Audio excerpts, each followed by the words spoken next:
She cradles the cub delicately between her jaws, moving with fluid caution through the corridor of dry earth and tangled root.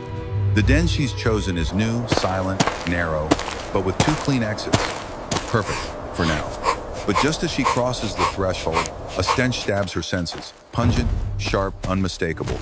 Porcupine. She halts, body low, muscles taut. Her nose dips to the dirt. Heavy drag lines score the soil quills have brushed here recently. Droppings, dry and pointed. She sniffs again. The scent is fresh. The porcupine is close. Danger this near the nursery is unacceptable. A wound now would mean infection, weakness, perhaps even death.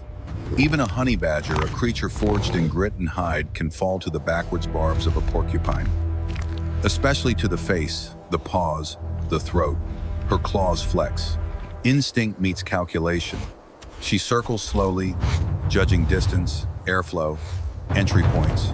Rushing the tail means punishment. The cleaner approach lies at the head and shoulders, where control is possible, where damage can be managed. Her breath steadies. The scrub rustles. A rounded bulk turns, black spines raised, shimmering like steel in filtered light. She leans forward, no retreat in her stance. Between them lies dust, instinct, and inevitable pain. The duel begins. The clearing seems to shrink around them as they begin their circling dance, one a wall of spines, the other a blade of patience. The porcupine rotates with practiced rhythm, its armored back always facing her, denying every attempt at advance. Its spines sway with menace, a living barricade sharpened by evolution. She moves in silence, the dust rising in spirals beneath her claws. Every twitch in the porcupine's bulk is a warning, every pivot a rejection of her angle. She grunts, and her skin, loose by design, ripples as she twists to feint. Her eyes never leave its form, her breath short and shallow. She tries again, closer this time, darting in at what looks like a momentary gap. But the porcupine shoves back with brutal timing, spines rattling and biting into her hide. A burning sting spreads across her chest. The taste of keratin dry, bitter coats her tongue. Still, she does not stop. Her body absorbs the punishment with a grunt. A fight with a porcupine is not decided by strength or speed, but by precision, pain, and endurance. She staggers, then regains her stance. Around them, the ring of tension holds, neither willing to yield, both bound to the laws of instinct. She presses again, faster this time, driven not by recklessness but by urgency. The porcupine responds with the same impenetrable rotation, spines raised like the battlements of a fortress. Another step, another pivot, and she's caught again, this time along the throat and ribs. The quills drive in deep, and she jerks back, coughing against the prick of keratin lodged where skin should stretch. But she does not whimper. The sting is familiar, not feared. She carries on, wounds weeping into her fur. Her circle expands and contracts with tense rhythm, eyes measuring every inch, every shift of the porcupine's weight. Then a sound, faint, foreign, a quick intake of breath from the porcupine. Surprise, not fear. She lunges forward in reply, not with a snarl, but a full-bodied thrust that commands attention. Her attack isn't wild. It's studied, committed. Yet once again, the living barricade turns, offering nothing but thorns. She twists inside her hide to escape, narrowly avoiding another deep puncture. Pain blooms in her muscles. Her steps drag slightly now, but her resolve does not fade. The porcupine's defense is relentless. So is she. The porcupine lunges suddenly, and the badger's world explodes in motion. Spines slash across her shoulder and chest, embedding deep. She reels back, shaking, but her hide thick, rubbery, defiant absorbs what it can. Blood beads, dark against the dust. Pain flares, but the animal that feels it is built to ignore it. She pants once, steadies her weight, and faces her opponent again. Around her, the silence of the bush presses close, broken only by the clatter of quills and her rasping breath. She studies the porcupine's movements, the rhythm of its pivots, the moments between its defenses. The fight has become a test of nerve, not hunger. Every instinct in her body tells her to endure, to outlast. She steps sideways, claws raking soil, dust rising like smoke around her legs. The porcupine trembles, torn between retreat and defiance. Then another strike. A burst of spines grazes her muzzle, and the world burns white for an instant. Still, she doesn't retreat. Instead, She drops low, eyes narrow, pulse steady. This isn't about victory anymore, it's about ownership of space, of survival, of the right to stay. The stalemate breaks. Her body, worn yet relentless, moves with one last burst of urgency.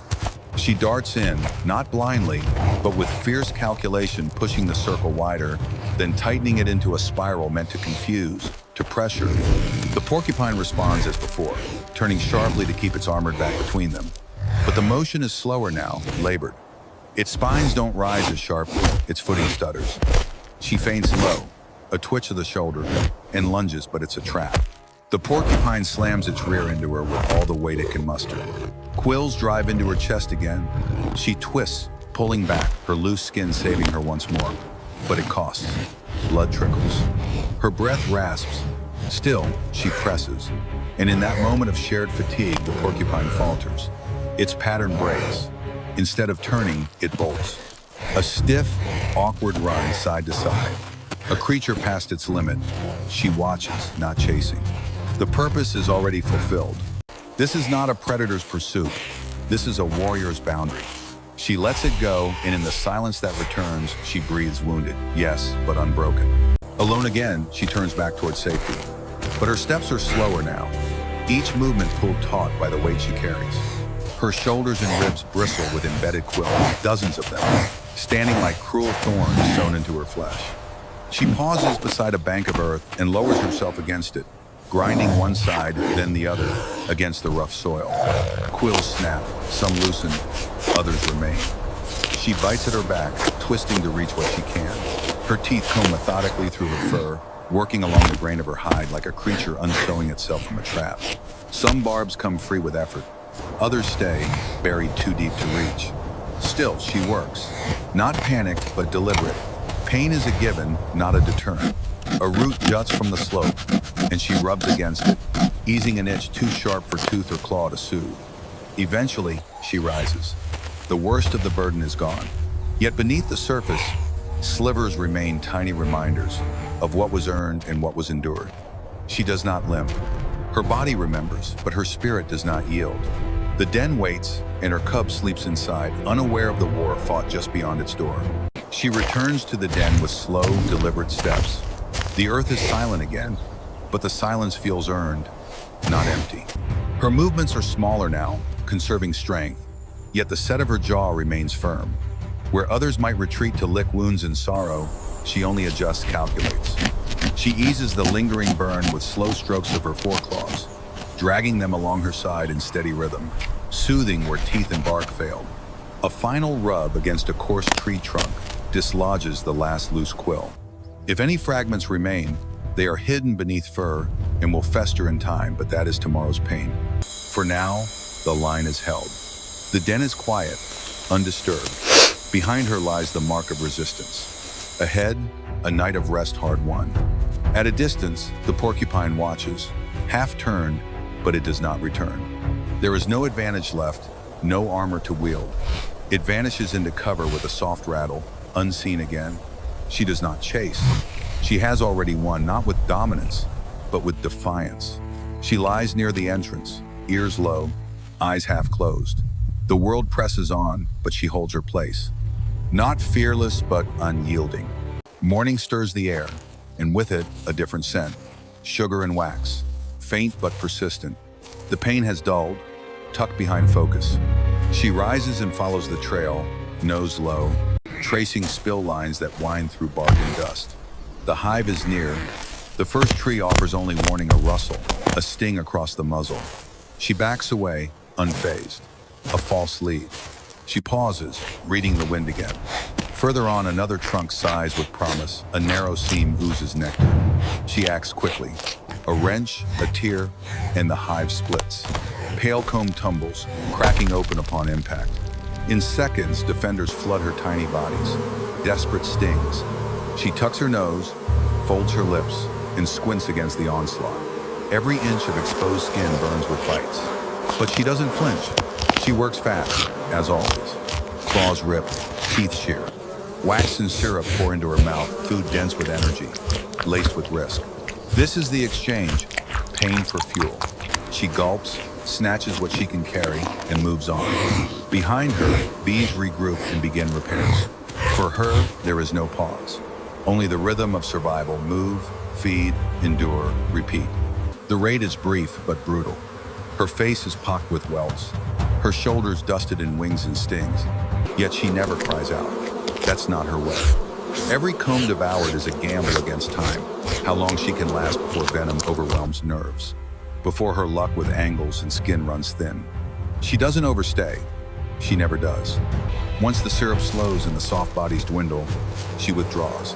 Not hurried, not panicked, simply finished. Around her, the hive shivers, broken but alive. Bees regroup in buzzing clouds, their queen likely deeper, safe. Her departure isn't an escape, it's part of the unwritten deal. She doesn't need everything, just enough. In the underbrush, she stops to lick residue from her claws, savoring the honey, the pollen grit. Concentrated food like this fuels more than her muscles. It recharges her resolve. Every sting, every tear of bark, every sprint from cover, all of it costs. But she pays without hesitation because she knows the math. In the wild, survival is a trade, and few creatures calculate the balance better than the honey badger. To understand her defiance is to know her design. The honey badger is not large, no heavier than a small dog, but she is all tension, all purpose. Her skin hangs loose across her frame, not as flaw, but as armor. When trapped, she twists inside it, reversing grips, turning defense into attack. Her claws, long and hooked, are not just weapons, they're tools, honed by necessity. With them, she tunnels through compacted earth, rips open wood, and flips stones with ease. Her nose is her map maker, constantly sifting scent from soil, wind, bark. Few animals read terrain as she does. Her diet mirrors her versatility. She eats rodents, birds, reptiles, eggs, fruit, roots, and of course honeycomb. Anything that holds energy is worth the cost. She doesn't waste time on what can't be broken or opened. Efficiency is survival. She moves with a steady, relentless gait, covering wide distances on foot.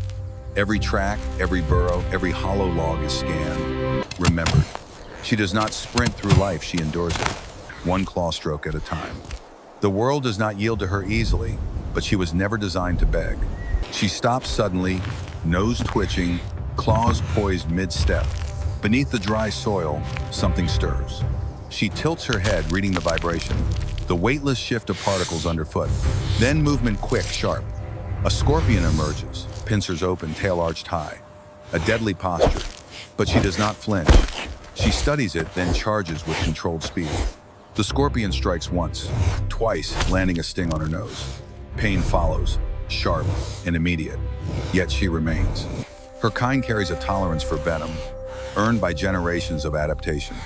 She pins the scorpion with a paw and dismembers it swiftly, head, thorax, legs consumed without hesitation. This isn't rage, it's practice. A learned efficiency that turns threat into sustenance. Each new encounter teaches her more about posture, about timing, about where the sting lands, and how to counter it.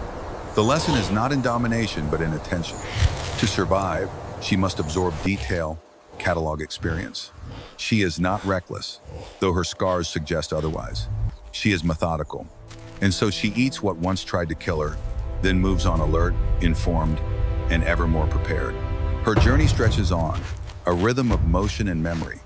She does not wander aimlessly, each path she treads is etched with meaning. Scents left on rocks, claw marks on trunks, tunnels half collapsed from past hunts, these are her signposts. She revisits places where the earth once whispered of food, checks hollows that once hummed with life. She climbs without hesitation, her strong forelimbs pulling her up gnarled bark, her rear paws finding silent purchase. She digs where soil smells old but familiar, her claws working like chisels through clay and sand. Every shift in the breeze, every scratch beneath the surface holds a possibility. Sometimes she stops, nose lifted, catching something the world itself forgot. Food, after all, is energy, but information is survival. Each dig, each kill adds to her mental map. She remembers the curve of a burrow, the angle of a cracked hive, the echo of prey movement under stone.